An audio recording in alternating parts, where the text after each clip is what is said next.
خواتین کا پردہ بعض لوگوں کے نزدیک اگر لازمی ہے تو گورنمنٹ کیا اسے لازماً امپوز کرائے گی؟ دینی یہی ہوتا ہے کہ یہ دین کا تقاضا ہے تو ظاہر بات ہے کہ پھر اسے نافذ کرنا ہے۔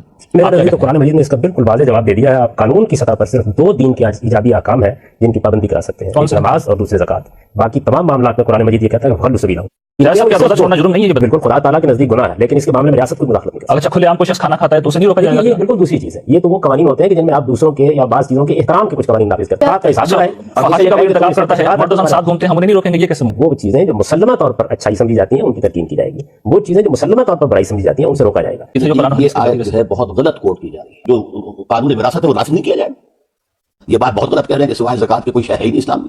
جتنے باقی ہیں، کتاب الخراج موجود ہے، کتاب الاموال موجود ہے، آپ ایک ایک سطر پڑھ جائیے اس کی۔ میری زندگی اس کو پڑھنے میں گزری ہے اور سمجھنے میں گزری ہے، ایک بھی ایسا ٹیکس نکل آئے گا۔ اگر کسی وقت حکومت یہ محسوس کرے، فقہا کا اتفاق ہے کہ جو ہمارے غرباء ہیں ان کی بنیادی ضروریات ہم صرف زکوٰۃ کی رقم سے پوری نہیں کر سکتے، تو زبردستی زکوٰۃ سے زائد بھی وصول کیا جا سکتی ہے، Yes, definitely۔ غلط نہیں ہوگا۔ رسول اللہ صلی اللہ علیہ وسلم تحصیلدار بنا کر نہیں بھیجے گئے تھے، خدا کے دائی بنا کر بھیجے گئے تھے، اور جزیہ کو ختم کرا دیا کسی مسلمان کے اوپر۔ اس کے بعد یہ سوال نہیں تھا، ظاہر بات ہے مسلمان پر جزیہ نہیں ہے، مسلمان ہو گیا تو جزیہ ختم۔ تو حکومت کو ضرورت نہیں ہے پھر، وہ تو کہتی ہے کہ وہ جزیہ ان سے زیادہ بند کر دے، کوئی اور ٹیکس عائد کر دے۔ مسلمانوں سے لے کے اس پہ میرا خیال ہے کہ آپ دونوں حضرات کا نقطہ نظر سامنے آ گیا۔ آپ کے سامنے ان میں پھر بارے حسن سے زکوٰۃ کے بارے میں میں عرض کر دوں کہ اس کا تعلق انفرادی زندگی سے ہے۔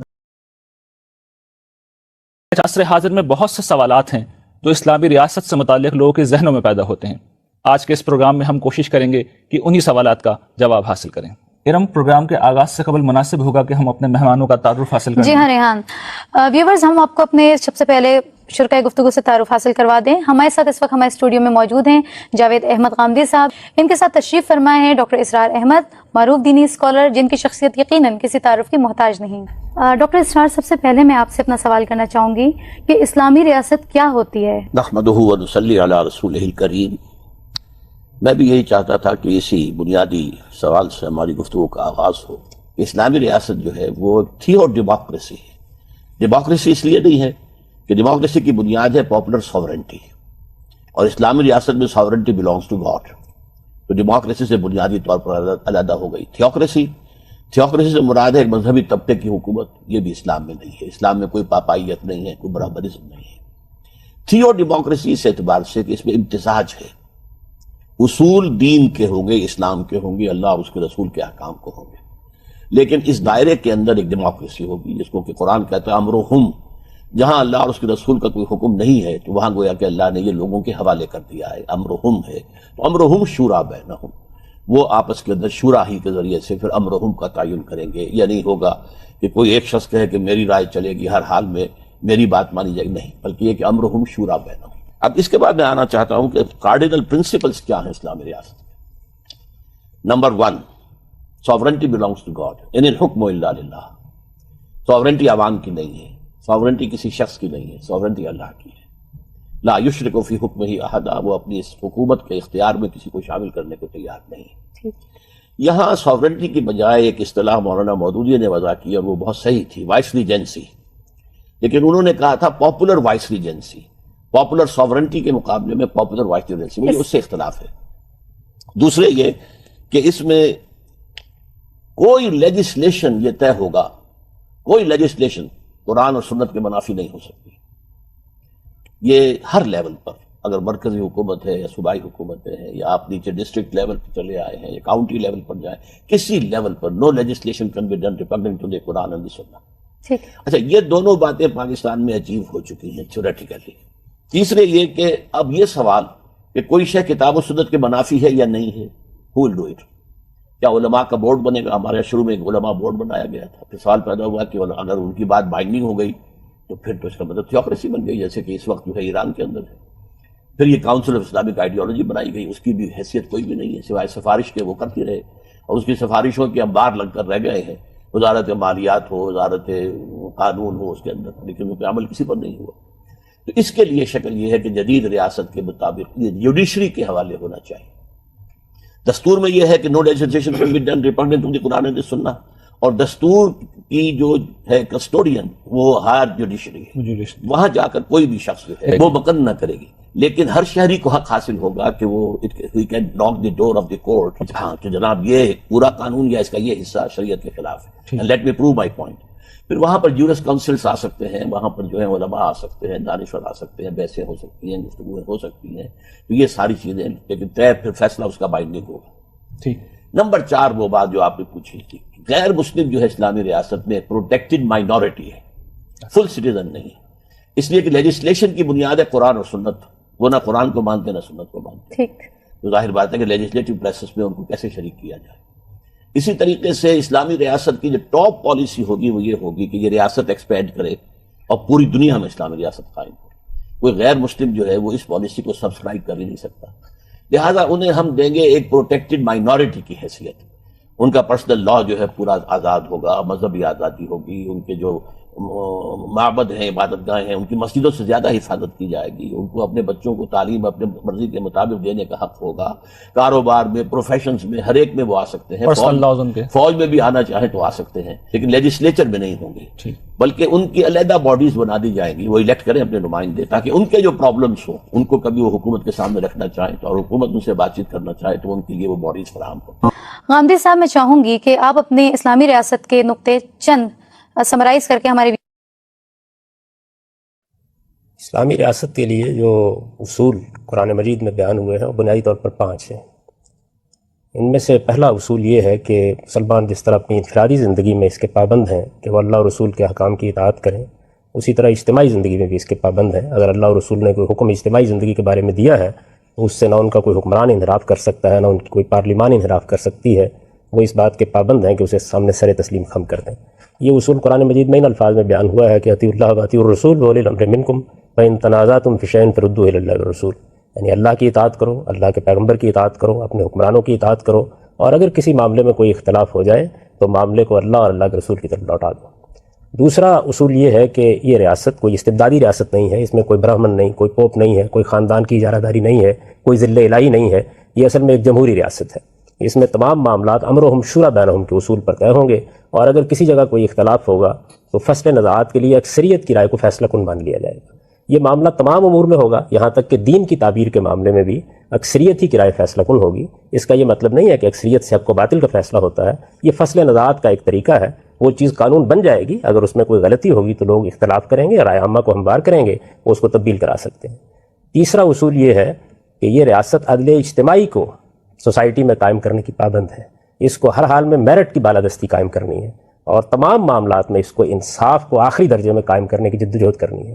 قرآن مجید نے اس کو اس طرح بیان کیا ہے کہ ان اللہ یامرکم ان تؤدوا الامانات الی اہلھا واذا حکمتم بین الناس ان تحکموا بالعدل ان اللہ نعم ما یعظکم بہ۔ تو اللہ تعالیٰ نے یہ فرمایا ہے کہ اللہ تمہیں اس بات کی ہدایت کرتا ہے کہ تم تمام امانتیں حقداروں کے سپرد کرو، اور جب کوئی فیصلہ کرنا ہو تو انصاف کے ساتھ فیصلہ کرو۔ چوتھا اصول یہ بیان کیا گیا ہے کہ اس ریاست کی کچھ دینی ذمہ داریاں ہیں، اور وہ دینی ذمہ داریاں سورہ حج میں اس طرح بیان ہوئی ہیں کہ الذین ان مکناہم فی الارض اقاموا الصلاۃ وآتوا الزکاۃ وامروا بالمعروف ونہوا عن المنکر، یعنی یہ وہ لوگ ہیں کہ اگر ہم ان کو زمین میں اقتدار بخشیں گے تو یہ اس میں نماز کا اہتمام کریں گے، زکوٰۃ ادا کریں گے، اور یہ بھلائی کی تلقین کریں گے، برائیوں سے لوگوں کو روکیں گے۔ اور پانچواں اور آخری اصول یہ بیان ہوا ہے کہ اگر کوئی شخص اس ریاست میں مسلمان کی حیثیت سے شریعت حاصل کرنا چاہتا ہے تو اس کے لیے 3 شرائط ہیں، وہ اسلام قبول کرے گا، وہ نماز کا اہتمام کرے گا، وہ زکوٰۃ ادا کرے گا۔ اللہ تعالیٰ نے فرمایا کہ یہ 3 شرائط پوری کر دینے کے بعد پھر اس کے اور کسی بڑے سے بڑے مسلمان کے حقوق میں قانونی لحاظ سے کوئی فرق نہیں کیا جائے گا، اس میں کوئی فرق نہیں ہوگا، کوئی فرق نہیں کیا گیا۔ اس کو بیان کیا اللہ تعالیٰ نے فَإِن تَابُوا وَأَقَامُوا الصَّلَاةَ وَآتَوُا الزَّكَاةَ فَإِخْوَانُكُمْ فِي الدِّينِ، یعنی پھر وہ دین کے معاملے میں تمہارے برابر کے بھائی ہوں گے، اخوت کا رشتہ قائم ہو جائے گا۔ ٹھیک ہے جناب صاحب، یہ تو اور پھر اس کے بعد یہ بات بھی بیان کر دی گئی ہے کہ یہ 3 شرائط پوری کر دینے کے بعد پھر کوئی اور مطالبہ ان سے نہیں کیا جا سکتا۔ جزیہ وغیرہ کا اگر کسی جرم کا ارتکاب انہوں نے نہیں کیا تو پھر اس کے علاوہ کوئی مطالبہ ان سے نہیں کیا جا سکتا۔ اس کو پھر اللہ تعالیٰ نے دہرا کر بیان کیا ہے کہ فَإِن تَابُوا وَأَقَامُوا الصَّلَاةَ وَآتَوُا الزَّكَاةَ فَخَلُّوا سَبِيلَهُمْ، یعنی اس کے بعد ان کی راہ چھوڑ دی جائے گی۔ یہ بنیادی اصول ہیں جو اسلامی ریاست کے بارے میں قرآن مجید میں بیان ہوئے ہیں۔ اگر کوئی ریاست ان اصولوں کی پابند ہے تو اسلامی ریاست ہے، اور اگر ان سے انحراف کرتی ہے تو وہ پھر اسلامی ریاست نہیں۔ جاوید صاحب، آپ نے جو بات کہی ہے اس کے حوالے سے ایک سوال پیدا ہوتا ہے۔ ہمارے ملک کے اندر آج کل ایک ایشو بھی اٹھا ہوا ہے، پچھلے دنوں سے وہ چل رہا ہے مسئلہ، اور اس سے پہلے طالبان کی طرف سے بھی اس طرح کے کچھ معاملات ہوئے تھے جس پہ لوگوں نے ریئیکٹ بھی کیا تھا۔ ڈاکٹر صاحب، ہم آپ سے یہ پوچھنا چاہتے ہیں کہ حکومت کی جو دینی ذمہ داریاں ہیں اس کا دائرہ کیا ہے؟ دیکھیے، آپ نے جیسے پہلے کہا تھا کہ جو کچھ فرمائیں گے جاوید غامدی صاحب اس پر بھی پھر آپ مجھے کمنٹ کرنے کا حق دیں۔ جی آپ بالکل اپنا۔ تو میں عرض کروں گا کہ جو 5 اصول انہوں نے بیان کیے ہیں اختصار اور اجمال کے اعتبار سے تو ان پر اتفاق ہے، لیکن بعض چیزوں میں شدید اختلاف ہے۔ ٹھیک، مطلب یہ ہے کہ فیصلہ اگر ہوگا دین کی تعبیر کا، کیونکہ کتاب و سنت فائنل ہے، سپریم لا ہے، ٹھیک، ان کی تعبیر ہوگی تو یہ نہیں کہ میجورٹی کا فیصلہ اس کے اندر جو ہے وہ فیصلہ کن ہوگا، لیکن ٹیکنیکل ایشو ہے. میجورٹی تو نان ٹیکنیکل لوگوں پر مشتمل ہے. یہ ٹیکنیکل ایشو ہے کہ آیا اس نے قرآن مجید کی صحیح تعبیر کی ہے، غلط تعبیر کی ہے، اور قرآن کی تعبیر جو ہے سنت رسول کے ساتھ ہوگی. پھر خلفائے راشدین کا تعامل جو ہے وہ سامنے رکھا جائے گا. یہ کوئی دین آج نہیں ٹپکا ہے، قرآن کو آج نہیں نازل ہوا ہے، بلکہ اس کی ایک تاریخ ہے، بڑی شاندار تاریخ بھی ہے. تو اس اعتبار سے وہ تعبیر جو ہے وہ ان حدود کے اندر ہوگی. ٹھیک ہے. اور اس کا فیصلہ جو ہے ظاہر بات ہے کہ میدان نہ تو پبلک کا میدان ہے، وہاں تو ڈیماگوگس جو ہیں وہ لوگوں کو کھینچ کر لے جائیں گے. اس کا میدان عدالت کا میدان ہے، جہاں ٹیکنیکل ایشوز طے ہوتے ہیں. اسی حوالے سے جو ایک سوال پیدا ہوتا ہے، کیونکہ جب اسلامی نظام کے نفاذ کا مسئلہ آتا ہے تو یہ سوال بڑا اہم ہو جاتا ہے کہ کیا انٹرپریٹ کیا گیا ہے. جی. تو میں یہ پوچھنا چاہتا ہوں کہ ایک چیز کو اگر حکومت سمجھتی ہے کہ یہ دین ہے تو اسے کس سطح پہ جا کے نافذ کرائے گی؟ مثال کے طور پہ یہاں سے ہم شروع کرتے ہیں بات کہ خواتین کا پردہ بعض لوگوں کے نزدیک اگر لازمی ہے تو گورنمنٹ کیا اسے لازماً امپوز کرائے گی؟ دینی حکومت، دینی ذمہ داری کرائے گی. امپوزمنٹ کے حوالے سے آپ کہہ رہے ہیں صحیح ہے. اگر طے یہی ہوتا ہے کہ یہ دین کا تقاضا ہے تو ظاہر بات ہے کہ پھر اسے نافذ کرنا ہے. اس کے اندر تو پھر کوئی شک و شبے کی بات نہیں. البتہ یہ اختلاف ہو سکتا ہے کہ یہ دین کے اندر لازم ہے یا نہیں ہے. اچھا، یہ اگر اختلاف ہو جاتا ہے تو پھر اس کا فیصلہ کیسے ہوگا؟ پھر اس کا ایک اولن تو فیصلہ ہو جائے گا پارلیمنٹ میں. پارلیمنٹ نے طے کر دیا کہ نہیں وہی ہے. بات تو جاوید صاحب کہہ رہے تھے. لیکن اس کے بعد اس کے خلاف استغاثے کا حق حاصل ہوگا ہر شہری کو کہ وہ سپریم کورٹ میں جائے. یہ بھی کوئی گالی نہیں ہے فیڈرل شریعت کورٹ، جیسا کہ میں نے پہلے بھی بتایا تھا کہ امریکہ میں بھی جو کانسٹیٹیوشنل کورٹس علیحدہ ہوتی ہیں، تو کانسٹیٹیوشن کے اندر اگر پروویژن ہے no legislation can be repugnant to the Quran and the Sunnah, تو اس کے ضمن سے وہاں پر جا کر رجوع کیا جائے گا. کورٹ کے اندر میدان ہے کہ وہاں بحث کی جائے ٹیکنیکلٹیز کے اوپر. سپلٹنگ آف دی ہیئر بھی ہو سکتی ہے، سب کچھ ہو سکتا ہے. تو وہ وہاں فیصلہ ہوگا، اس کا فیصلہ پھر لازم تو اس کا ہر شہری کو انفرادی طور پر حق حاصل ہے؟ بالکل حق حاصل ہوگا. ہر شہری کو حق حاصل ہوگا.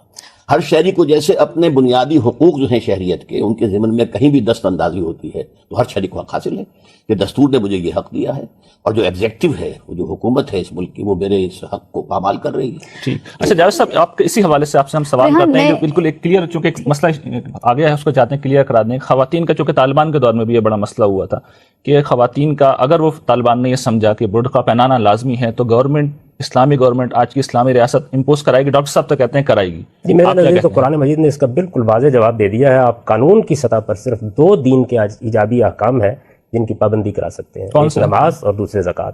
باقی تمام معاملات میں قرآن مجید یہ کہتا ہے کہ فخلوا سبیلہم. آپ اگر سمجھتے ہیں کہ پردہ دین کا حکم ہے، داڑھی دین کا حکم ہے، تو یہ تبلیغ و تلقین کا موضوع ہے. ریاست قانون کی سطح پر، اگر مجھے اجازت دیں میں اپنی بات پوری کر لوں، ریاست قانون کی سطح پر قرآن مجید بالکل واضح ہے کہ اس کے علاوہ کسی چیز کا پابند نہیں کر سکتی. باقی تمام امور میں تبلیغ و تلقین کا طریقہ ہوگا، جتنے بھی امور ہیں. اسی وجہ سے قرآن مجید نے ان دونوں ایجابی احکام کو صراحت کے ساتھ بیان کر دیا ہے اور پھر یہ حکم دیا ہے کہ فخلوا سبیلہم. اور میں یہ آپ سے عرض کرتا ہوں کہ یہ اللہ کا بڑا احسان ہے ہمارے اوپر کہ اس نے یہ حدود معین کر دیے ہیں، ورنہ تو حکومت ہر طرح کی تعبیرات کو سوسائٹی کے ایک ایک فرد پر نافذ کرنا شروع کر دے گی. کچھ چیزیں وہ ہیں جو مجھے اللہ کے حکم کے تحت اپنانی ہیں، کچھ چیزیں وہ ہیں جن کو آپ مجھے تبلیغ تلقین کے ذریعے سے ترغیب دے سکتے ہیں، اور کچھ چیزیں وہ ہیں کہ جو قانون کی طاقت سے نافذ کی جا سکتی ہیں. تو قانون کی طاقت سے ایک تو جرائم کو روکا جاتا ہے، وہ معروف منکر کی بحث ہے، وہ اگر آپ اٹھائیں گے تو میں عرض کر دوں گا. اور باقی ایجابی احکام جو دین کے ہیں، کیا روزہ چھوڑنا جرم نہیں ہے؟ یہ بتائیے، روزہ چھوڑنا کیا جرم نہیں ہے؟ جی بالکل، خدا تعالیٰ کے نزدیک گناہ ہے، لیکن اس کے معاملے میں ریاست کوئی مداخلت نہیں کر سکتی. اچھا، کھلے عام کوئی شخص کھانا کھاتا ہے تو اسے نہیں روکا جائے گا؟ یہ بالکل دوسری چیز ہے. یہ تو وہ قوانین ہوتے ہیں کہ جن میں آپ دوسروں کے یا بعض چیزوں کے احترام کے کچھ قوانین نافذ کرتے ہیں، لیکن مجھے بالجبر روزہ نہیں رکھوا سکتی حکومت، مجھے بالجبر حج پر نہیں بھیج سکتی کہ میری استطاعت کا حساب لگائے. فحاشی کا کوئی ارتکاب کرتا ہے، مرد و زن ساتھ گھومتے ہیں، ہم انہیں نہیں روکیں گے، یہ کیسے ممکن ہے؟ دیکھیے بات یہ ہے کہ اب یہ معروف منکر کی اگر آپ بحث چھیڑتے ہیں تو میں آپ سے عرض کروں گا کہ معروف منکر کیا چیز ہے. معروف اور منکر یہ ہے کہ وہ چیزیں جو مسلمہ طور پر اچھائی سمجھی جاتی ہیں ان کی تلقین کی جائے گی، وہ چیزیں جو مسلمہ طور پر برائی سمجھی جاتی ہیں ان سے روکا جائے گا.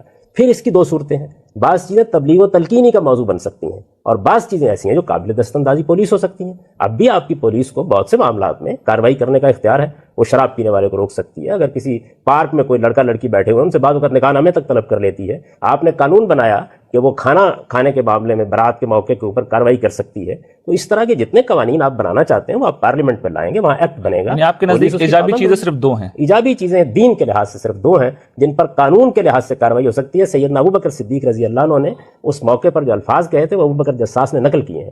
انہوں نے فرمایا تھا کہ قانون کی سطح پر یہ 3 مطالبات ہیں، لا اکثر دونہن ولا اصل فوقہن. میں ان سے ایک زائد مطالبہ نہیں کروں گا، ان میں کبھی کمی نہیں کروں گا. اس میں باقی ڈاکٹر صاحب ڈاکٹر سے ہم کی صاحب رائے لے مختلف لیتے ہو ہیں، سکتے کیونکہ جاوید صاحب نے ایک آیت کوٹ کی ہے بار بار، اس میں تو میرے آپ اپنے نقطہ نظر کے حق میں کون سی ایسی چیز ہے جو قرآن و یہ حدیث کے آیت ذریعے جو سے؟ ہے بہت غلط کوٹ کی جا رہی ہے. اچھا اس آیت کا پس منظر یہ ہے جی فرمائیے. کہ یہ طے کر دیا گیا تھا کہ اب فلاں مدت تک جو بھی بنی اسماعیل میں سے ایمان نہیں لائے گا وہ قتل کر دیا جائے گا. براۃ من اللہ ورسولہ الی الذین عاہدتم، جن سے بھی مشرکین سے معاہدے تھے وہ ختم کیے جا رہے ہیں. اب کوئی معاہدہ کسی کے ساتھ نہیں رہے گا. جن کے ساتھ کوئی مدت کے مطابق معاہدہ ہے، مدت پوری ہوگی ختم ہو جائے گا، دوبارہ رینیو نہیں ہوگا. جن کے ساتھ بغیر مدت کا معاہدہ ہے تو وہ 4 مہینے ہیں بس. اس کے بعد اگر بنی اسماعیل میں سے کوئی ایمان نہیں لایا قتل کر دیا. اس کے لیے حد مقرر کی گئی کہ اس میں کون شخص مستثنیٰ ہوگا جو 3 شرطیں پوری کرے کہ نماز اور روزہ اور زکوٰۃ اور کلمہ شہادت ایمان لائے. اس پر اس کے بعد ان کو چھوڑ دیں. خلو سبیلہ، انہیں پکڑو گے نہیں، ورنہ اس سے پہلے کیا ہے ان کا محاصرہ کرو، ان کے لیے تم رصدگاہوں میں بیٹھو اور ان کو مارو جہاں پاؤ. فاقتلوہم حیث ثقفتموہم، انہیں قتل کرو جہاں بھی پاؤ. اچھا یہ تو ان کی بات پر تنقید ہو گئی، آپ پازیٹیولی کس طرح بیان پازیٹیولی نمبر 2 بات یہ ہے کہ اسلام کے اندر امر بالمعروف نہی عن المنکر جو ہے حکومت کا کام نافذ کرنا بھی ہے. یہ تلقین تو مولویوں کا کام ہے، علماء کا کام ہے. اسلامی حکومت نہیں ہے تو علماء کریں گے، صوفیاء کریں گے، اور لوگ جو ہیں مصلحین اس میں ڈاکٹر تلقین نہیں، حکومت مطلب حکم دیا جائے گا اس بات کا. کہ سوائے دین کے کسی چیز پر لازم نہیں کیا جائے گا. کیا حکومت مجھے پابند نہیں کر سکتی، کوئی اسلامی حکومت بھی، کہ تم روزانہ 1 روح افزا گلاس پیا کرو. معقول بات ہے نا، نہیں پابند کر سکتی. جن ایجابی احکام، میں نے بار بار یہ لفظ استعمال کیا ہے، جب کوئی کسی قانون کی خلاف ورزی کرتا ہے اور اس کے نتیجے میں دوسرے کا حق تلف ہو جاتا ہے، وراثت میں کچھ حقوق قائم ہوتے ہیں، تب مقدمہ قائم ہوتا ہے کہ وہ میری استطاعت کا جائزہ لے اور اس کے بعد مجھ سے کہے کہ تمہیں لازماً حج کرنا ہے. وہ گھر میں آ کے مداخلت کرے اور کہے کہ تمہیں روزہ کیوں نہیں رکھا ہوا. ان تمام امور میں کوئی مداخلت تاریخ میں نہیں کیا کر اس سکتی. طرح کا کوئی وہ میرے لیے جہاد کے لیے جبری بھرتی کا کوئی قانون نہیں بنا سکتی، مجھے روزہ رکھنے پر مجبور نہیں کر سکتی. میں اس کے لیے اللہ کے سامنے جواب دے ہوں. اس کا یہ مطلب نہیں ہے کہ مجھے چھوٹ حاصل ہو گئی ہے. اللہ تعالیٰ کے ہاں مواخذہ ہوگا. ریاست کی ذمہ داری کیا ہے؟ وہ 2 ایجابی احکام ہیں جن کو نافذ کر سکتی ہے. باقی صرف وہ منکرات ہیں جو جرم کے درجے میں پہنچ جاتے ہیں. ان میں اگر کسی نے وراثت کے قانون کی خلاف ورزی کیا تو حق مارا ہے. اسی میں جو میرے ذہن لہٰذا میں اس کو بات سزا آ دی رہی جائے ہے، جناب صاحب آپ کی بات انٹرپٹ کر رہا ہوں، کہ ایک بڑی مشہور روایت ہے، اس میں امر بالمعروف کا حکم نہیں ہے بلکہ نہی عن المنکر کا حکم ہے کہ جو اپنے ہاتھ سے روک سکتا ہو وہ ہاتھ سے روک دے. ڈاکٹر صاحب جو سوال رہ گئی ہماری بات کہ تاریخ کے حوالے سے آپ کو سپورٹ کریں گے کہ صحابہ کرام نے اس حکم کو کس طرح امپلیمنٹ کیا، جو آپ کی انٹرپریٹیشن ہے. شراب کی پی ہے اس کو کوڑے لگائے گئے. صرف یہ تلقین لیکن وہ تو نہیں ہے کہ منکرات شراب پہ تو وہ کہہ رہے یہ تو ہیں، جرائم میں منکرات پہ تو یعنی میں سمجھ رہا ہوں کہ بات آپ دونوں ایک ہی کہہ رہے ہیں. اچھا جب جرم ہوگا تو سزا دی جائے گی. دنیا کی ہر حکومت امر دیتی ہے. بالمعروف اور نہی عن المنکر، امر تو آتا ہے عربی زبان میں مشورے کے لیے اور حکم کے لیے. ٹھیک، عام حالات میں ہر شخص اپنے دائرہ اختیار میں تو حکم دے گا. مجھے آپ پر تو کوئی اختیار نہیں، میں کہہ سکتا ہوں بھائی آپ نے روزہ کیوں نہیں رکھا، آپ کو روزہ رکھنا چاہیے. اپنے گھر کے اندر میں اپنے بیٹے کو جو ہے وہ زبردستی بھی کہوں گا کہ روزہ رکھو تم. اسی طریقے سے حکومت کا کام جو ہے وہ ہے امر بالمعروف نہی عن المنکر، منکر کو روکنا قوت کے ساتھ. لیکن وہ جو روایت ہے اس میں تو صرف نہیں عن المنکر کا ذکر ہے، اگر میں غلطی نہیں کر کس رہا، میں؟ وہ جو سعید ابن مسیب کی غالباً نہیں روایت وہ تو ہے. اس لیے ہے نا کہ اس میں فرمایا گیا کہ اس کے 3 درجے ہیں. اچھا، من رآ منکم منکرا فلیغیرہ بیدہ، جو شخص کسی منکر کو دیکھے وہ اپنی طاقت سے، قوت سے اس کو روک دے. فلم یستطع فبلسانہ، اگر اتنی طاقت نہیں ہے تو زبان سے روکے. فلم یستطع فبقلبہ، اور اگر یہ بھی نہیں ہے تو دل سے برا جانے نفرت رکھے. یہ اہم حالات میں ہے. لیکن جس آیت کا حوالہ دیا ہے غامدی صاحب نے وہ ہے ریاست کا معاملہ. الذین ان مکناہم فی الارض اقاموا الصلاۃ وآتوا الزکاۃ وامروا بالمعروف ونہوا عن المنکر. یہاں پر اب تنفیذ ہے، بھلائیوں کی تنفیذ کی جائے گی. ہاں اخلاقی چیزیں بلند سے بلند ہوتی ہیں. اب یہ کہ زکوٰۃ تو آپ سے لازم لے لی جائے گی، لیکن یہ کہ اس کے علاوہ آپ کو تلقین ہے ان فی المال لحقا سوی الزکاۃ. یہ بات بہت غلط کہہ رہے ہیں کہ سوائے زکوٰۃ کے کوئی شے ہے ہی نہیں اسلام میں. ذرائع اور ٹیکس، امپورٹ ایکسپورٹ کے ٹیکس جو ہیں خلافت راشدہ میں موجود تھے. زکوٰۃ تو ایک خاص کام کے لیے ہے، سوشل جسٹس کے لیے اور سوشل سیکیورٹی کے لیے، کہ غریب اور امیر کا جو فرق ہے اس کو گیپ کیا جائے. زکوٰۃ اس لیے ہے. باقی تو یہ کہ ایک شہر کے اندر سڑکیں بنانی ہے، سڑکیں چلانی ہے، اس کے لیے وہاں پراپرٹی ٹیکس لیا جائے گا. یار صاحب یہ ہمارے سامنے پروگرام کا موضوع نہیں ہے، لیکن پھر بھی مختصراً پلیز. جی میں پوری وضاحت کے ساتھ یہ بات عرض کرتا ہوں کہ خلافت راشدہ میں مسلمانوں پر زکوٰۃ کے علاوہ ایک پائی کا ٹیکس کبھی عائد نہیں کیا گیا. جتنے باقی ہیں، کتاب الخراج موجود ہے، کتاب الاموال موجود ہے، آپ ایک ایک سطر پڑھ جائیے اس کی. میری زندگی اس کو پڑھنے میں گزری ہے اور سمجھنے میں گزری ہے. ایک بھی ایسا ٹیکس نہیں لگایا گیا. اور میں آپ سے عرض کروں کہ ہمارے قرن اول میں اور اس کے بعد کس قسم کا محصول جو لگایا گیا تھا، جی محصول مسلمانوں پر وہی 2.5% لگایا گیا. یعنی وہ بھی زکوٰۃ ہے.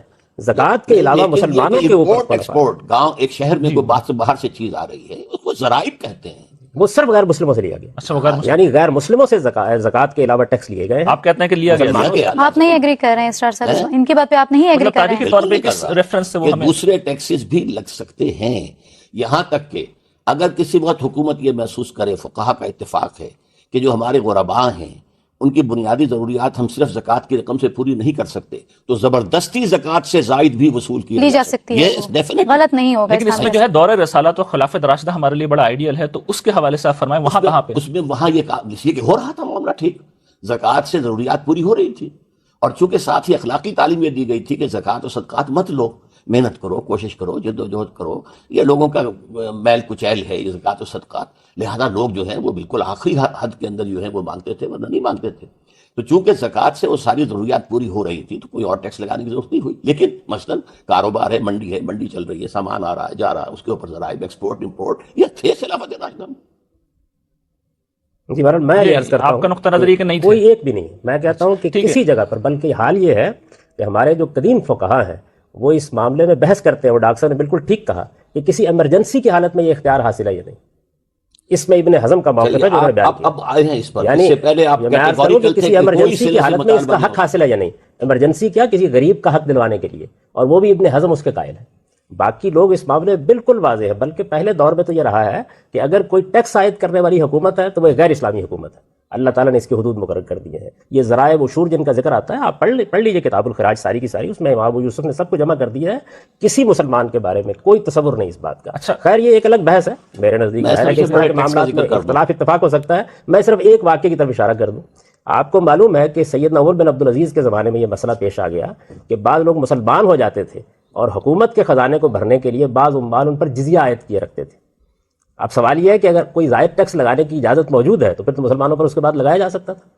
انہوں نے اس کے بعد اس کو بنا کیا اور یہ کہا کہ رسول اللہ صلی اللہ علیہ وسلم تحصیلدار بنا کر نہیں بھیجے گئے تھے، خدا کے دائی بنا کر بھیجے گئے تھے، اور جزیے کو ختم کرا دیا. کسی مسلمان کے اوپر اس کے بعد یہ سوال نہیں تھا. ظاہر بات ہے مسلمان پر جزیہ نہیں ہے، مسلمان ہو گیا تو جزیہ ختم. تو حکومت کو ضرورت نہیں ہے. میں عرض کر رہا ہوں امر بالمعروف اور نہی عن المنکر دین کے اندر موجود ہے، اس میں کوئی شک نہیں ہے. اور میں آپ سے عرض کرتا ہوں کہ جس مفہوم میں قرآن نے یہ استعمال کیا، دنیا کی ساری حکومتیں یہ کام کرتی ہیں.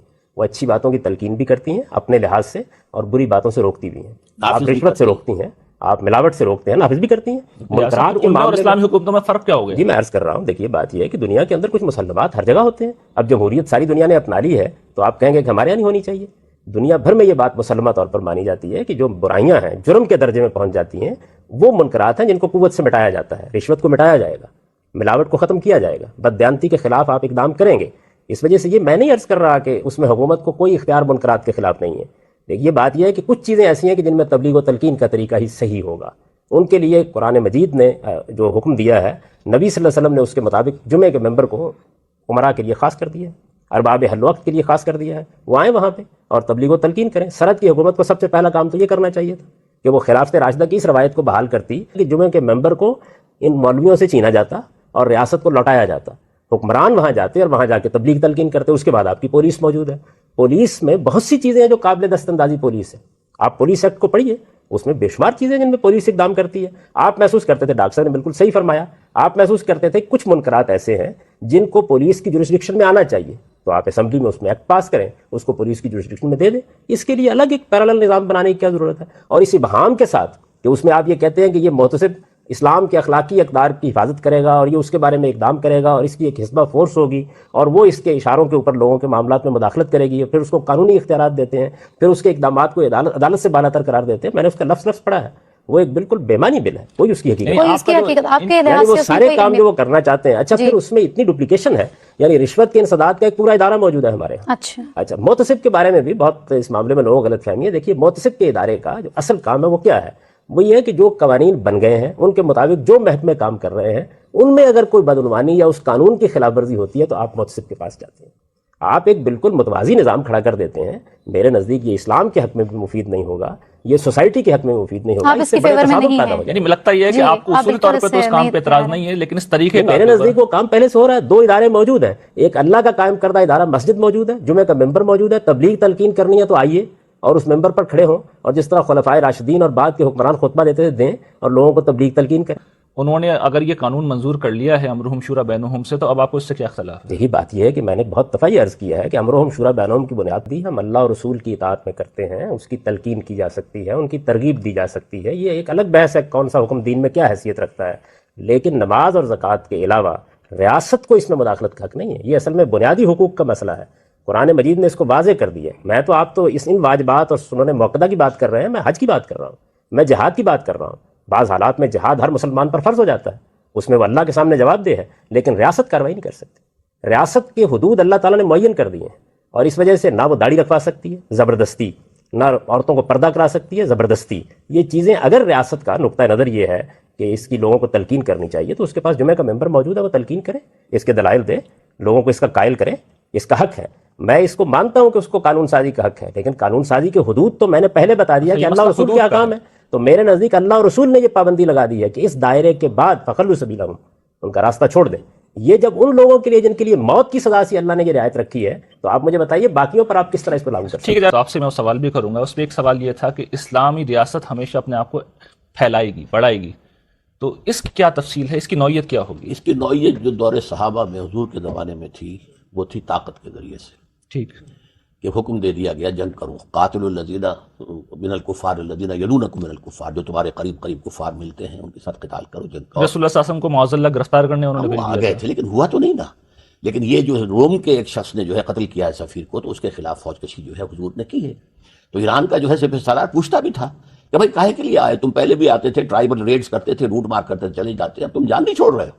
تو انہیں جواب دیا گیا انا قد ارسلنا، پہلے ہم خود آتے تھے، اب ہمیں بھیجا گیا ہے لنخرج الناس من ظلمات الجہالۃ الی النور ومن جوہر الملوک الی عدل الاسلام، کہ ہم تو یہ اس لیے بھیجے گئے ہیں کہ لوگوں کو جہالت سے نکال کر نور ایمان میں لائیں، اور لوگوں کو بادشاہوں کے ظلم کے ستم کے شکنجے سے نجات دے کر عدل اسلام سے روشنا. ٹھیک، تو یہ جو تھی بائی فورس، خلافت راشدہ. اس میں کیا تھا کہ بائی فورس کسی کو مسلمان بننے کا نہیں کہا جائے گا. اچھا، کوئی مجوسی رہنا چاہتا ہے، یہ اسی میں اصل میں وہ آیت میں کوٹ کرنا چاہتا تھا جی فرمائیے. کہ قاتل الذین لا یؤمنون باللہ ولا بالیوم الآخر ولا یحرمون ما حرم اللہ ورسولہ ولا یدینون دین الحق من الذین اوتوا الکتاب حتی یؤتوا الجزیۃ عن ید وهم صاغرون. سورۃ توبہ کی آیت. سورۃ توبہ کی آیت کہ ان سے ساتھ جنگ رہے گی اہل کتاب کے ساتھ، ٹھیک، جب تک کہ وہ چھوٹے ہو کر جھک کر اپنے ہاتھ سے جزیہ یہ تو ایک اصولی بات ہے. اب آج کے دور میں ہم نہیں، اب آج کے دور سے پہلے اسی کی بات سمجھ لیجئے کہ اس وقت تو یہ کہ طاقت کے ذریعے سے اسلام کو پھیلایا گیا، لیکن انفرادی سطح پر نہیں، اجتماعی طور پر گورنمنٹ کہ نظام اسلام کا ہوگا، اس کے نیچے تم رہو، ہندو رہو، مجوسی رہو، عیسائی رہو، وہ تمہارا پرسنل لا رہے گا. ٹھیک ہے. آج کے دور میں ہمارے پاس سب سے بڑا ذریعہ جو ہے کہ ہم اپنی ایک مثال پیش کر کے دنیا کے سامنے ٹیلی ویژن کے ذریعے سے، تمام ذرائع ابلاغ کے ذریعے سے ہم دکھا سکتے ہیں کہ سوشل جسٹس جو ہے وہ تو یہاں ہے. آؤ دیکھو، come and see with your own eyes کہ جو ایک نظم اجتماعی ہے جس کو قرآن مجید کہتا ہے. جاوید صاحب نے اس کا حوالہ نہیں دیا، اس آیت کا اہم ترین ہے. بات یہ بار بار کہہ رہے ہیں عدل انصافی کی، عدل اجتماعی کی، لیکن جو بات کہی گئی ہے سورہ حدید کی آیت نمبر 24 میں یا 25 میں، لقد ارسلنا رسلنا بالبینات وانزلنا معهم الکتاب والمیزان لیقوم الناس بالقسط. ہم نے اپنے رسولوں کو بھیجا واضح نشانیوں کے ساتھ، اور انہوں نے شریعت اور میزان نازل کی تاکہ اس کے بعد بنی اسماعیل کے لیے یہ قاعدہ بنا دیا گیا کہ ان کو قتل کر دیا جائے گا. یعنی یہ خدا کا عذاب تھا جو ان کے اوپر نازل ہوا، یہ محض کوئی قتال نہیں تھا. اور اگر وہ اس سے بچنا چاہتے ہیں تو وہی 3 شرطیں ہیں، ان کو پورا کریں. اہل کتاب کے بارے میں یہ کہا گیا کہ ان کو بھی یہی سزا دی جائے گی، لیکن اس سزا کے لیے ان کے ساتھ یہ رعایت ہے، چونکہ یہ توحید کے اثر نلمبردار ہیں، اگرچہ توحید کی خلاف ورزی کر رہے ہیں، لیکن اتنی رعایت ان کو حاصل رہے گی کہ یہ اگر جزیہ دے کر اور محکوم ہو کر رہنا پسند کرتے ہیں تو ان کے لیے زندگی ہے، ورنہ ان کے لیے بھی موت کی سزا. ٹھیک. یعنی اگر یہ اس کو قبول نہیں کریں گے تو لڑیں گے ہم ان کے ساتھ. یہ در حقیقت قانون رسالت کی ایک فرع ہے، یہ قانون اتمام حجت کی ایک فرع ہے. اس کا تعلق شریعت کے احکام سے نہیں ہے، اس کا فیصلہ اللہ تعالیٰ نے کیا، اس کی طرف سے یہ قتال ہوا، اور پھر اللہ کا جیسے عذاب آسمان سے آتا تھا اسی طریقے سے اس کو نافذ کیا گیا.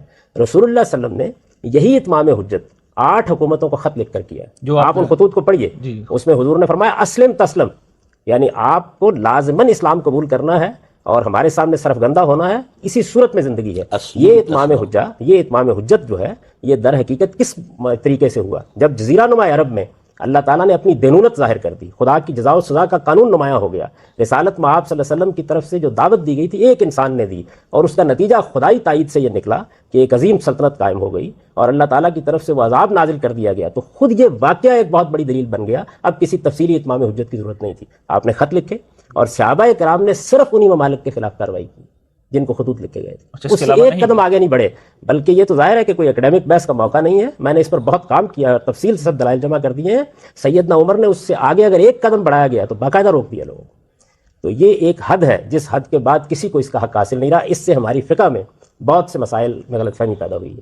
دیکھیے ارتداد کا مسئلہ اسی سے پیدا ہوا, جزیے کا مسئلہ اسی سے پیدا ہوا, اور بہت سے مسائل اسی سے پیدا ہوئے ہیں. تو میرے نزدیک اس میں ہم اختلاف کر سکتے ہیں. ایک منکرین حق کے خلاف اتمام حجت کے بعد قتال ہے, وہ صحابہ کرام کے بعد ختم ہو گیا ہمیشہ کے لیے. اس بحث کو چھوڑی جائے صاحب, اہم بات یہ ہے کہ آج کے دور اس میں ایک اہم نقطہ ہے, جی یہ ایک خط لکھنے سے اتمام حجت ہو گیا. نہیں, جس طرح آپ کہہ رہے ہیں نا کہ 13 برس تک بلکہ 23 برس تک جو ہے عرب میں آپ دعوت دیتے رہے, آپ نے ماریں کھائیں, آپ کے اوپر پتھراؤ ہوئے, آپ نے جو ہے ایک جماعت تیار کر کے لوگوں کو دکھائی کہ یہ موجود ہیں, دیکھو یہ میرا شاہکار ہیں. اس سے اتمام حجت تو اس سے ہوتا ہے. ایک خط لکھ دیتے کیا ہوا؟ تو مطلب آپ غامدی صاحب کی بات سے ایگری نہیں کر رہے؟ نہیں, کیوں؟ اس وہ تو طاقت کے ساتھ کیا گیا کہ مسلمان کے اندر اگر جان ہے تو وہ غیر اسلامی کیا, وہ یہی صحیح مولانا تھا. سید ابو اللہ صاحب موجود اگر ہم اس کی جگہ ہوتے تو یہی موقف اس وقت جو بہت سے لوگ جہاد و قتال کر رہے ہیں ان کا موقف ہے.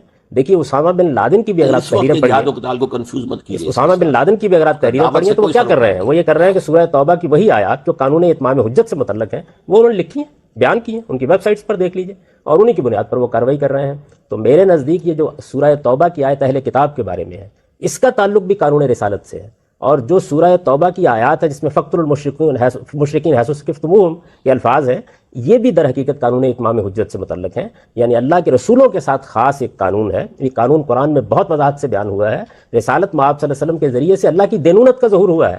یہ حضور کی رسالت کا بہت بڑا ثبوت ہے. یعنی ایک شخص نے یہ کھڑے ہو کر کہا کہ میں خدا کی دینونت, خدا کی جزا و سزا جو قیامت میں برپا ہونی ہے وہ زمین پر برپا کر کے دکھا دوں گا, اور وہ دکھا دی گئی. سورہ توبہ اسی لیے عذاب کی سورہ, اس پر بسم اللہ الرحمن الرحیم نہیں لکھی جاتی. اس میں در حقیقت سارے گروہوں کے اوپر خدا کی جزا و سزا کا نفاذ ہوا ہے. مشرکین پر ہوا ہے, اہل کتاب پر ہوا ہے, منافقین پر ہوا ہے, حتیٰ کہ جو مخلص مسلمان تھے ان کے ساتھ قیامت میں جو معاملہ پیش آنا ہے اس کی بھی ایک نظیر یہاں پیش کی گئی ہے. تو یہ مکمل جزا و سزا ہے. جب یہ ظاہر ہو گئی, مکہ فتح ہو گیا, اور پھر یہ اعلان کر دیا گیا 9 ہجری میں, تو گویا وہ کیا معاملہ. لیکن یہ کہ باقی لوگوں کے لیے ہمیشہ یہ رہا ہے کہ بھائی 3 راستے ہیں, اسلام لے آؤ, ہم ہر برابر ہو, اگر نہیں تو پھر یہ ہے کہ چھوٹے ہو کر رہو, نظام ہمارا ہوگا, جزیہ دینا پڑے گا, ٹیکس دینا پڑے گا, نہ یہ بھی نہیں تو میدان میں آؤ تلوار. اب ظاہر بات ہے کہ کتنے لوگوں کو پتہ چلا ہوگا کہ کیا کچھ ہوا, دیکھ رہے ہیں کیا ہو رہا ہے. عوام کو کہاں پتہ چلا؟ نہیں, وہ عوام کے خلاف تو جنگ تھی بھی نہیں, وہ تو بادشاہی نظام کے جنگ تو جب ہوگی تو پورے ملک کے خلاف ہوگی. عوام ہی آئیں گے لڑنے کے لیے, کسرا خود تو نہیں آئے گا میدان میں, ہرقل خود تو نہیں آئے گا, وہ عوام ہی آئیں گے. مسلمان ممالک میں جو غیر مسلم رہتے ہیں, ڈاکٹر صاحب میں آپ سے شروع کرنا چاہوں گا کہ ان کی کیا حیثیت ہوگی, خاص طور پر پاکستان کے پس منظر میں. میں نے اس سلسلے میں سب سے پہلے پروگرام میں عرض کیا تھا کہ ایک اسلامی ریاست میں غیر مسلم پروٹیکٹڈ مائنورٹی ہوں گے. اسے کوئی تنزن کہنا چاہے سیکنڈ ریٹ سٹیزن, تو میں اس کو بھی گوارا کروں گا. یعنی یہ ہے کہ انہیں حقوق حاصل ہوں گے, اپنے مذہب کی پوری آزادی, اپنے معابد کی پوری آزادی, بلکہ ان کی حفاظت مسجدوں سے زیادہ کی جائے گی, اپنے پرسنل لاء میں پوری آزادی, شادی بیاہ نکاح طلاق کے معاملات میں, اپنی وراثت میں پوری آزادی, پھر معاشرے کے اندر پارٹیسپیٹ کریں, بزنس کریں, پروفیشنز کے اندر آئیں, گورنمنٹ سروس میں آئیں, چاہیں تو فوج میں بھی آ جائیں. یہ معاملہ البتہ یہ کہ ایک معاملے میں میں اختلاف کر دوں کہ میرے نزدیک اسلامی ریاست میں مسلمان سے جبری بھی فوجی بھرتی جو ہے وہ لی جا سکتی, ڈرافٹنگ ہو سکتی ہے اسلامی ریاست کے اندر, اور یہ معاملہ حضور کی سیرت سے ثابت ہے, لیکن کسی غیر مسلم سے نہیں. اگر وہ اپنے طور پر چاہیں تو آ سکتے ہیں, البتہ ایک خاص لیول تک, اس سے اوپر انہیں نہیں جانے دیا جائے گا کہ جو highest level of policy making ہے اس میں وہ پارٹیسپیٹ نہیں کریں گے. باقی ان کے حقوق ہوں گے, اور ان حقوق کے بدل میں اس کے جزا کے طور پر جزیہ دیں گے, ٹیکس دیں گے.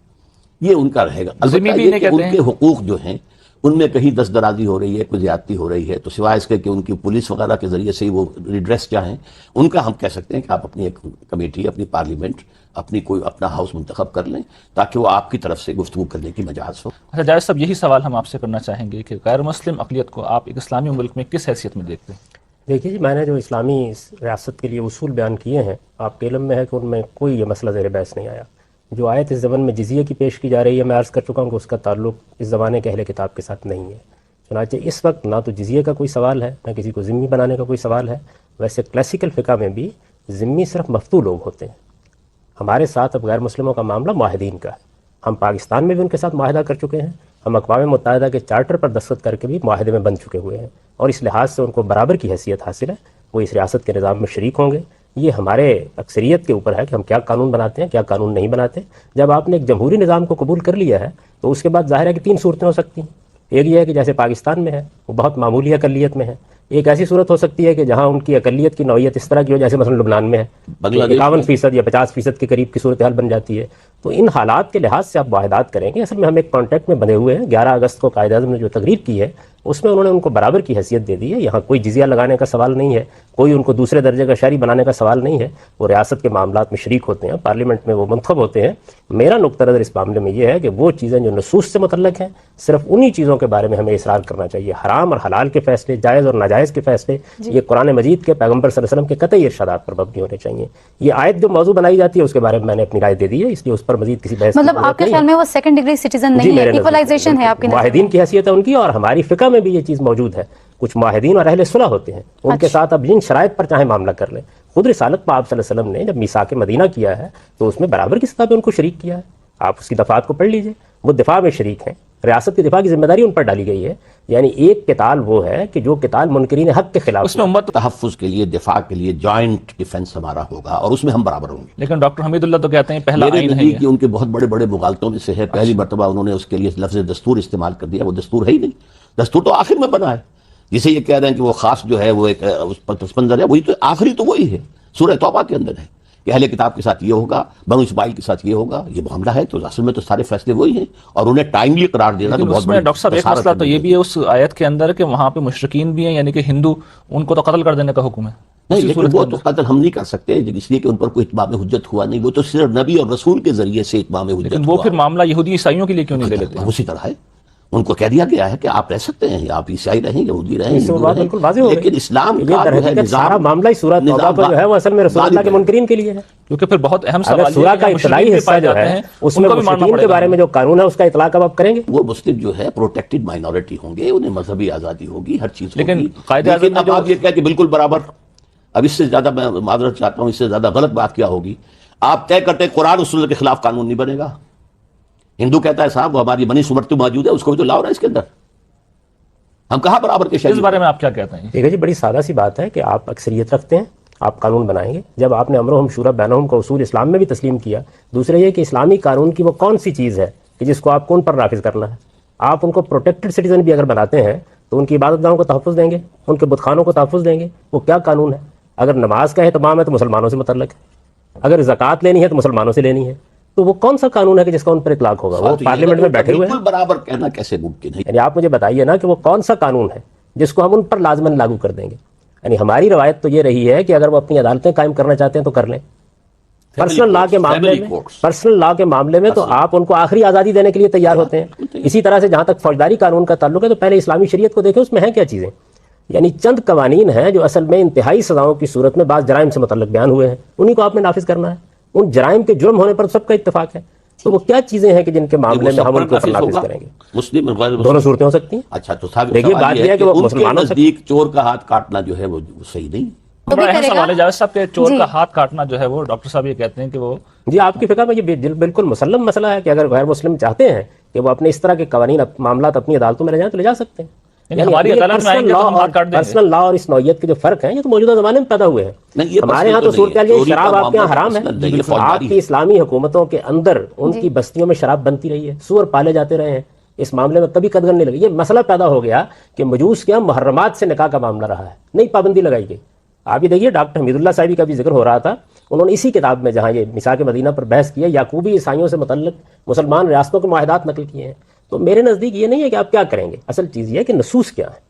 یعنی آپ کو کسی نص میں اس کا پابند نہیں کیا گیا کہ آپ غیر مسلموں کے ساتھ یہ معاملہ کریں. آپ آزاد ہیں، آپ ان کے ساتھ جو معاملہ چاہیں کر لیں. مسلمان اپنے مسالے کو سامنے رکھیں گے اور اس کی بنیاد پر معاملہ کریں گے. عین ممکن ہے کہ لبنان کی طرح آپ کو اس معاملے میں ایک ایسے مصالحانہ دستور پر آنا پڑے جس میں کچھ حقوق آپ کے ہوں، کچھ حقوق ان کے ہوں. ہندوستان میں آپ یہ دیکھیے کہ مولانا مودودی جیسے شخص نے جو فارمولہ پیش کیا تھا، اس فارمولے میں کیا تھا کہ ہم اپنے صوبوں میں جہاں جہاں ہماری حکومتیں ہوں گی وہاں ہم اپنے قوانین نافذ کریں گے. تو اگر آپ سمجھتے ہیں کہ کسی موقع کے اوپر غیر مسلم یہ کہتے ہیں کہ آپ کے یہ شرعی قوانین جو ہیں ان سے ہمیں استثناء دیا جائے تو اسلامی شریعت کی روح سے آپ دے سکتے ہیں. صاحب ایک بات ڈاکٹر صاحب اس وجہ سے کوئی پرابلم پیدا نہیں ہوتا اگر آپ ان کو معاہد اور اہل صلح کی حیثیت دیں. معاہدین اور اہل صلح آپ کی فقہ کی ایک مستقل اصطلاح ہے. لیکن ڈاکٹر صاحب اس بات کو نہیں مانتے کہ ہمارے ہاں جو ہندو موجود ہیں ہم نے ان سے کوئی معاہدہ کر رکھا ہے. میرے نزدیک قائد اعظم نے جب یہ اعلان کیا تو لفظ اس میں ہندو بھی استعمال کیا، عیسائی بھی استعمال کیا. بانی پاکستان کا یہ اعلان ہے اور اس اعلان کی حیثیت ایک معاہدے کی ہے. بانیہ اور جو آپ اقلیتوں سے معاہدات کرتے ہیں اس کے بارے میں رسالت میں آپ صلی اللہ علیہ وسلم نے یہ فرمان موجود ہے کہ اگر کوئی خلاف ورزی آپ اس کی کریں گے تو میں قیامت کے دن اس کے خلاف استغاثہ کروں گا. معاہدہ غامدی صاحب، دو میں آپ سے فریقوں کے مابین ہوتا معذرت کے ہے. ساتھ کب وہ دو فریق بیٹھے، کب ان کے درمیان معاہدہ ہوا، کب طے ہوا؟ ایک پرنسپلز ہیں جو دے رہے ہیں قائد اعظم 11 اگست کی اپنی تقریر کے اندر کہ یہاں سب کو برابر کیا جائے. لیکن ڈاکٹر صاحب وہ دستور ساز اسمبلی سے خطاب تھا، وہ یعنی عوامی جلسہ نہیں تھا. تو بانی پاکستان کا خطاب ٹھیک ہے، ہے. ایک اس منٹ. میں میری طرف سے ایک معاہدے کا اعلان ہے. دیکھیے معاہدے میں ضروری نہیں ہوتا کہ دو فریق بیٹھیں، میں اپنی طرف سے کہتا ہوں کہ میں پابند ہوں اس چیز کا. یہ اعلان قائد اعظم نے کر دیا ہے، میرے نزدیک ہم اب اس کے پابند ہیں. اور یہ کوئی خلاف شریعت نہیں ہے.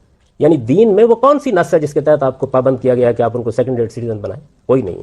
بانیہ جو نص بیان پاکستان کی کی جاتی ہے ہر میں چیز نے سے عرض آپ کر دیا ایگری کہ ہیں. اس کا اب جو تعلق نص ہے اس کو آپ کہہ رہے ہیں کہ وہ خاص وقت جی بالکل، جس طرح آپ مشرکین سے متعلق اوپر کی آیات کو کہہ رہے ہیں، جو استدلال اس کے حق میں وہی استدلال اس کے حق میں ہے. اچھا، پوری سورہ توبہ میں یہ بات بھی میں اختلاف کی جسارت کر رہا ہوں بڑے ادب کے ساتھ.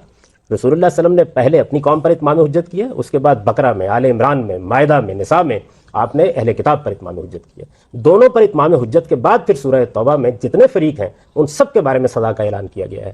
پہلے مشرکین کے بارے میں، پھر اہل کتاب کے بارے میں، اہل پھر کتاب کا قتل منافقین کے کا بارے نہیں میں. آیا جی وہی آیا سورہ توبہ. بھائی، نہیں ان سے جنگ کرو یہاں تک کہ وہ لیکن ڈاکٹر یہ صاحب سزا وہ ہے. حکم تو سزا کا Ultimately ہے. یہی کہا بات گیا ہے کہ ہے. تمہیں مرنا ہوگا لیکن ورنہ یہ الٹیمیٹم ہے. ایک یہ ہے کہ ایمان لاؤ ورنہ قتل کر دیے جاؤ. ان سے یہ نہیں کہا گیا کہ ایمان لاؤ ورنہ ان قتل سے کہا گیا جزیہ دو ورنہ قتل کر دیا جاؤ. جزیہ دو، چھوٹے ہو تو کر میں یہی عرض کر رہا ان کا جو ہوں جرم ان کے بیان لیے کیا گیا ہے، زندگی کی ضمانت ہے، لیکن وہ اس موقع کے اوپر لازماً آپ کے زیر دست ہو کر رہیں گے. یہ سزا ہے جو ان کو دی گئی ہے. یہ جو الفاظ ہیں اور یہ جزیے کے بارے میں بھی یہ بات کی ہے، ٹیکس ہے، معاف کیجیے، ٹیکس کی کسی تاریخ پر پورا نہیں اترتا. ٹیکس آمدنی میں ہوتا ہے، ٹیکس پیداوار میں ہوتا ہے، ٹیکس آدمی پر نہیں ہوتا. آپ ایگری کریں گے؟ ہوتا ہے. پول ٹیکس اسی کو کہتے ہیں. آدمی پر افراد ٹیکس کے اوپر نہیں ٹیکس، ہوتا. افراد کے اوپر ٹیکس ہوتا ہے. وہ آپ چیز نہیں کے مان استعمال رہے کا موقع. پول ٹیکس، اس کا نام ہی ہے پول ٹیکس، پاپولیشن بات یہ ہے کہ یہ آپ کسی فرد کے اوپر جب ٹیکس لگاتے ہیں اس کو دنیا کی پوری تاریخ میں ظالمانہ ٹیکس کہا جاتا ہے. آپ کہتے ہیں یہ بچہ پیدا ہوا اس پہ ٹیکس لگا دیا ہم نے، لگائے گئے ہیں دنیا کے اندر، اور لگے رہے لیکن ہیں. ٹیکس کی جو حقیقی تعریف ہے وہ یہ ہے کہ اس کو بہرحال آمدنی اور پیداوار پر ہونا چاہیے. جزیہ اصل میں ایک محکومی کی علامت ہے، وہ آپ کو اپنے ہاتھ سے دینا ہوتا ہے. تو یہ ایک سزا تھی جو نافذ کی گئی. اس سزا میں مشرکین کے لیے ایک قانون ہے، اہل کتاب کے لیے ایک قانون ہے، منافقین کے لیے ایک قانون ہے، اور مسلمان جنہوں نے غلطی کی تھی ان کو بھی سزا دی گئی ہے. ٹھیک ہے. یہ خدائی سزا ہے جو ان پر نافذ ہوئی ہے، اور سورہ توبہ اسی خدائی سزا کو بیان کرتی ڈاکٹر صاحب اس میں ایک مسئلہ ہے. اس بڑا وجہ سے میرے نزدیک یہ نص تو ختم ہو گئی. یعنی دوسرے کے نزدیک ہے تو ٹھیک ہے، وہ ایک رائے قائم کرے گا، لیکن اس کے بعد کوئی نص نہیں ہے. اور میں آپ کو بتا رہا ہوں کہ آپ کی فقہ میں باقاعدہ غیر مسلموں کے لیے دو الگ الگ اصطلاحیں ہیں. ذمی کا درجہ صرف مفتوح ہے لوگوں کے لیے جن کو آپ نے لڑ کر فتح کیا ہے، صرف اگر آپ فقہ مفتوح. کی بات کر رہے ہیں. باقی آپ معاہد ہیں، اہل صلح ہیں. خود صحابہ کرام کے زمانے میں بعض لوگوں سے معاہدات ہوئے ہیں، ان کے لیے جو شرائط طے کر لی گئی ہیں ان شرائط پر عمل کیا گیا ہے. میں اس وقت یہ کہتا ہوں کہ آپ دو معاہدوں میں بندھے ہوئے ہیں. ایک معاہدہ وہ ہے جو قائد اعظم نے 11 اگست کو کیا، اس کا اعلان کیا. ایک معاہدہ وہ ہے جس پر اقوام متحدہ کے چارٹ پر آپ نے دستخط کیے ہیں. آپ دیکھیں یہ 57 ممالک جو ہے اقوام متحدہ کے ممبر ہیں. آپ نے وہاں جس چارٹر پہ دستخط کیے ہیں اس کو پڑھیے. اس کے اندر آپ کو یہ ماننا پڑا ہے کہ تمام غیر مسلموں کے ساتھ جہاں جہاں وہ اقلیت ہے، جو بھی اقلیتیں ہوں گی کسی مذہب کی، ان کو برابر کے ڈاکٹر صاحب ایک بہت قرآن میں دلیل ہے اور ڈاکٹر صاحب کے حق میں ہے، وہ یہ کہ یہود و نصارہ کو اپنا دوست نہ بناؤ. تو یہ تو بالکل صریح ہے کہ اس کے بعد تو پھر ہمارا ان سے اس کا رویہ اس قانون سے کیا تعلق ہے؟ یہ تو بحثی دوسری کہ خلط مبحث ہو رہا ہے. اس وقت کیا ہو رہا ہے؟ کیا وہ اسلامی ہے؟ عصر حاضر کی آپ بات کر رہے ہیں. تو جو کچھ ہو رہا ہے اس کو دلیل کے طور پر لانا کہ آپ نے یونائٹڈ نیشنز کے چارٹر پر دستخط کیے ہیں. لیکن سب معاہدے کی پابندی تو ہم پہ وہ لازم ہو سوال جاتی تو ہے. یہ ہم اس کو کر رہے ہیں، لیکن یہ کہ کیا یہ اسلام کی روح سے درست ہے؟ آپ اللہ کے سوا کسی اور کی سوورنٹی قبول کر رہے ہیں. اس کا پھر مطلب یہ ہے کیونکہ آپ ایک عملی دائی ہیں، یعنی آپ ایک پوری تحریک چلا رہے ہیں. جس وقت فرض کیجیے آپ کی جماعت آ گئی اقتدار میں تو ہم اقوام متحدہ سے وڈرا کر لیں گے. کر سکتے ہیں اگر ہم سمجھے کہ ظلم کر رہی ہے اور بڑی ظالم قوتوں کی پشپناہی کر رہی ہے. اور جو کچھ قائد اعظم نے کہا ہے جو اس کچھ سے کر بھی رہی ہے اسرائیل کے لیے ہمیں 10 دفعہ لعنت بھیجنی چاہیے اس کے اوپر. نہیں، وہ جو بین الاقوامی سگنیچر ہے، وہ جو قانون ہے کہ ہم اقلیتوں کی حفاظت کریں گے، ہم یہ کر سکتے ہیں. نہیں ٹھیک ہے، اقلیتوں کی حفاظت تو میں کہتا ہوں پروٹیکٹڈ مائنورٹی آپ وہ کریں گے. وہ تو کریں گے، لازماً کریں گے. نہیں، یہ بھی اس میں آپ نے اور ان پر دستخط کیے جبر کبھی ہیں نہیں کہ ہوگا کہ مذہب وہ کی مسلمان بنیاد پر آپ کوئی ڈسکرمنیشن نہیں کریں گے. یہ بھی اس میں یہ شامل بھی اس میں شامل ہے. مگر آپ کہہ پڑھیے رہے ہیں اس آپ چارٹ کو. ڈسکرمنیشن کریں میں گے. نہیں مانتا. لیکن اسلامی خلافت جو ہے جب بھی قائم ہوگی تو وہ اس طرح کے کسی معاہدے پہ دستخط نہیں کرے گی، اور کر رکھا ہوگا تو اسے واپس لے لے گی. دیکھیے اصولی بات یہ ہے کہ اگر کوئی معاہدہ قرآن و سنت کے خلاف ہے تو ہم نہیں مانیں گے. یہ اصولی بات ٹھیک ہے، لیکن میرے نزدیک یہ قرآن و سنت کے خلاف نہیں. یہ علیحدہ مسئلہ. خواتین ایک اسلامی ریاست میں کیا ان کا کردار ہوگا، کیا ان کی حیثیت ہوگی؟ ڈاکٹر صاحب آپ کیا کوئی سربراہ حکومت ہو سکتی ہے کوئی میرے خاتون؟ نزدیک عورتوں کا اپنا ایک کردار ہے مسلمان معاشرے میں بحیثیت مجموعی. جی ٹھیک. اس کے ساتھ ان اسپرٹ ان کا سیاست میں حصہ لینا جو ہے وہ کمپیٹیبل نہیں ہے. اچھا، کمپیٹیبل نہیں ہے یا نہیں، بالکل نہیں؟ بالکل نہیں، کمپیٹیبل نہیں ہے نا اس پورے نظام کے ساتھ. وہ قانونی بات میں نہیں کر رہا. مناسبت نہیں رکھتا. ہر ایک چیز کا ایک نظام ہے. نظام بحیثیت مجموعی کچھ تقاضے رکھتا ہے. اس میں عورت کا اصل مقام کیا ہے، عورت کا اصل کام کیا ہے، عورت مستقبل کی نسل کی جو ہے پروان چڑھانے والی اور تربیت دینے والی. وقرنا فی بیوتکن جو ہے قرآن نے کہا ہے. اس اعتبار سے تو وہ کمپیٹیبل نہیں ہے. البتہ قانوناً عورت کو ووٹ کا حق دیا جائے. وہ عمر کا معاملہ میں نے کہا تھا کہ یہ تو اب بائی میوچل کنسلٹیشن طے ہو جائے گا. میرے نزدیک یہ کہ کم سے کم 25 برس ہو. البتہ جہاں تک پارٹیسپیشن ہے الیکشن کے اندر آ کر امیدوار ہو کر بننا، وہ چونکہ پبلک میں آنا پڑے گا، آپ کو جو ہے ایکسپوجر اپنا دینا پڑے گا، لہٰذا وہ اسلامی اصولوں کے خلاف ہے. کیا کوئی عورت جج کے منصب پہ فائز ہو سکتی ہے؟ میرے نزدیک کوئی حرام مسئلہ نہیں ہے اس کے اندر کہ حرمت ہو، کوئی مناہی قطعا نہیں ہے. اسی طرح کسی حکومت کی سربراہی کی بھی مناہی نہیں ہے، کہیں پر بھی حرام اس کو قرار نہیں دیا. علماء تو اسے ناجائز کہتے ہیں. لیکن جی نہیں، لیکن جب آپ پورے نظام کو رکھیں گے سامنے اور اس پورے نظام کو معاشرتی نظام، آپ کا سیاسی نظام، یہ سب جب آئیں گے تو اس میں تقریباً ناممکن ہے. ڈاکٹر صاحب کوئی بڑی مشہور حدیث ہے نا کہ جس قوم نے عورت کو اپنا حکمران بنایا وہ ہلاک ہو جائے گی، تو آپ کہتے ہیں کیسے مناہی اس نہیں حدیث کے بارے میں بھی کچھ لوگوں کو گمان ہے کہ وہ صحیح ہے یا موضوع ہے. بخاری کی ہے بخاری کی روایت ہے. ہاں، لیکن یہ کہ بخاری کی روایت بھی تو ہو سکتی ہے کہ اس کے اندر کوئی سقم ہو. لیکن یہ کہ میرے نزدیک عورت، یہ بالکل صحیح بات ہے کہ عورت کو اس کام کے لیے بنایا نہیں گیا ہے. یعنی مناسبت. وہی مناسبت. ڈاکٹر اجازت صاحب آپ سے ہم نقطہ نظر جاننا چاہیں گے ایک اسلامی ریاست میں عورتوں کو آپ کس طرح دیکھتے ہیں؟ دیکھیے جی، میں وہی بات آپ سے عرض کروں گا کہ یہ کام اللہ کے پیغمبر کا ہے کہ وہ کسی چیز کو حرام قرار دیں اور کسی چیز کو حلال قرار دیں. اس موضوع پر کوئی بات نہ قرآن مجید میں ہے نہ کسی صحیح حدیث پہ. دیکھیے قرآن مجید جب کسی چیز کو بیان کرنا چاہتا ہے تو وہ ہر لحاظ سے واضح کرتا ہے. صاحب میں نے بھی بیان کی ہے. میں ابھی عرض کر دیتا ہوں اس حدیث کے بارے میں بھی. دیکھیے قرآن مجید جب کسی چیز کو بیان کرتا ہے، اگر یہ بات بیان کرنا تھی قرآن مجید میں کہ عورتیں اس طرح کا کوئی کام نہیں کر سکتی، تو وہ اس کو اسی طرح بیان کرتا ہے جس طرح اس نے میاں اور بیوی کے معاملات میں حقوق و فرائض بیان کیے ہیں. اب دیکھیے وہاں کیا کچھ کہا ہے.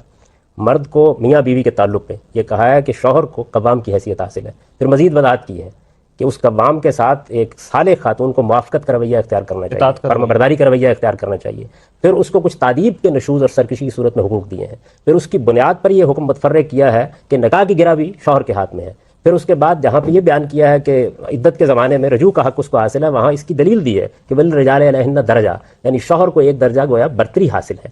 تو جب قرآن مجید کسی چیز کو بیان کرتا ہے تو اس طرح بیان کرتا ہے. اگر یہ سیاست کے معاملے میں بھی قرآن مجید نے کوئی بات بیان کرنی ہوتی تو کر دیتا. رسالت میں آپ صلی اللہ علیہ وسلم کو بھی اگر یہ بات کہنی تھی تو آپ واضح الفاظ میں کہتے، صحابہ کرام اس کو روایت کرتے، آپ بتاتے کہ دیکھو یہ اسلامی ریاست جو میں نے قائم کی ہے اس کے اندر کسی عورت کو کوئی ذمہ داری نہیں ہم نے دینی. دور جدید میں دیکھا ہے کہ سعودی عرب میں ڈرائیونگ کا ایک مسئلہ پیدا ہوا اور علماء کرام نے یکساں طور پر اس کی جو ہے مخالفت کی کہ خواتین ڈرائیونگ نہیں کر سکتی. مجھے یہ بات مکمل کر لینے دیجیے. جو روایت ہے آپ دیکھیے روایت کا کیا معاملہ ہے. ابو بکر رضی اللہ عنہ کو وہ یاد اس وقت آئی ہے جب سیدہ عائشہ کا معاملہ ہوا ہے. ایک تنہا صحابی ہیں جن کی وہ روایت ہے. یعنی یہ معاملہ اگر واقعی کوئی دین کا معاملہ ہوتا پھر اس میں کوئی حکم نہیں بیان ہوا، اس میں ایک تبصرہ کیا گیا ہے. اس تبصرے کے بارے میں پھر دوبارہ ہو سکتی ہیں. یہ کہ وہ تبصرہ خاص اس قوم کے بارے میں ہے یا اس تبصرے کی نوعیت تعمیم کی ہے. میں دسیوں ایسی باتیں پیش کر سکتا ہوں جس میں اسی طرح تعمیم کے انداز میں حضور نے ایک بات کہی ہے، لیکن یہ کہ وہ خاص لوگوں کے بارے میں ہے. تو اس وجہ سے وہ روایت ہرگز کسی قانون کا ماخذ نہیں بن سکتی. نہ قرآن میں کوئی ایسی بات ہے نہ حدیث میں کوئی ایسی بات ہے. اس لیے پہلا مرحلہ تو یہ واضح سمجھ لیجئے کہ یہ مسئلہ دین کا نہیں ہے.